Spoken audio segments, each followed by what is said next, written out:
civil unrest there. And we're learning that currently the death toll stands at 2,000.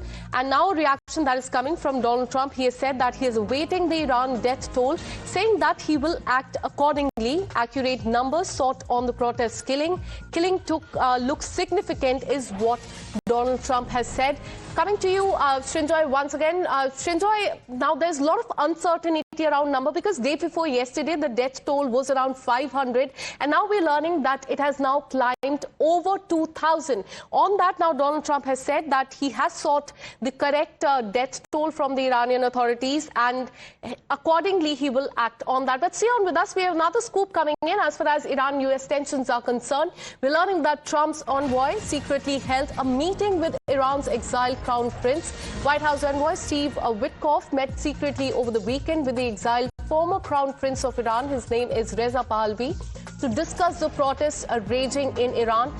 Now, according to the senior U.S. official, this is a secret meeting that took place between the top U.S. official and the exiled Crown Prince of Iran.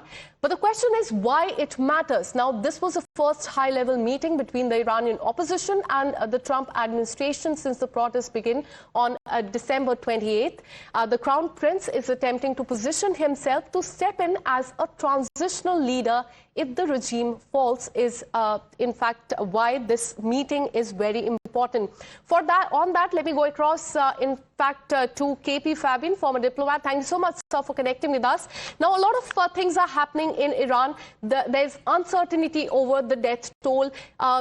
Threats that have been given by Donald Trump time and again, saying that he will intervene. Now, it remains to be seen what action will he take. And on the other hand, the Iranian supreme leader also saying that there is some foreign interference as far as the protests are concerned. How would you read into this? Well, is a question directed to me? Yes, sir. Please go on. Okay. You know, what we are witnessing is what I call the known unknown. Because while it is true that the protests are going on in Iran and human beings are getting killed, there are also reports that the number of people participating in the protests is coming down. And there was a report with video of a huge demonstration in favor of the Ayatollah, where even President Pezeshkian was present. So that is point number one. Point number two is the number of the human beings killed. Well, we have got various figures. It is also possible that these figures are being exaggerated. But the number three is that the Iranian regime can be very, very cruel. So there can be many, many more killings. Number four is that America has asked the citizens to leave. That means Trump is planning something. At the same time, Iranians are good chess players. They may not let those citizens leave. So we are looking at a very complex unfolding tragedy, unscripted, and which we do not fully understand. Absolutely, the situation is quite complex in Iran. Even the death toll is quite uncertain. Day before yesterday, it was 500. Now it is 2,000 because there's an internet blackout there in the country. Thank you so much, KP Fabin, former diplomat, for giving your perspective on this. We have another breaking update coming in as far as the civil unrest in Iran is concerned.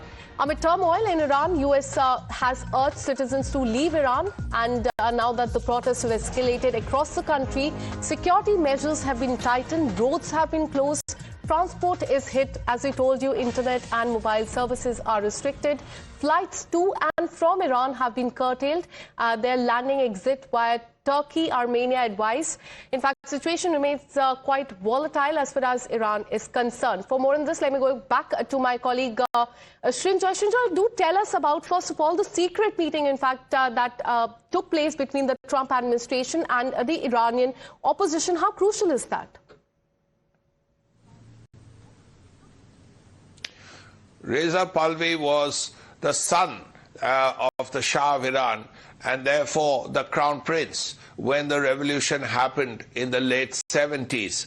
So it must be said that a similar kind of it started, this Iranian revolution of the late 70s started in a similar kind of way.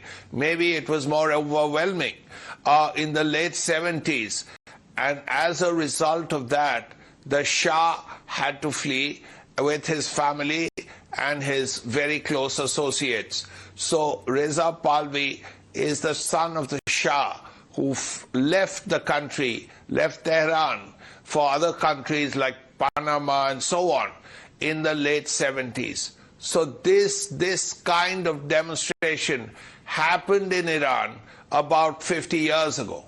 So this is almost a rerun in some ways, though it is possible, entirely possible, that the late 70s demonstration was much more overwhelming. But nevertheless, there are demonstrations now, and people are unhappy, and there has been a lot of firings. There are death toll figures going around. We don't know exactly which one is absolutely right, but certainly a significant number of people have been fired on.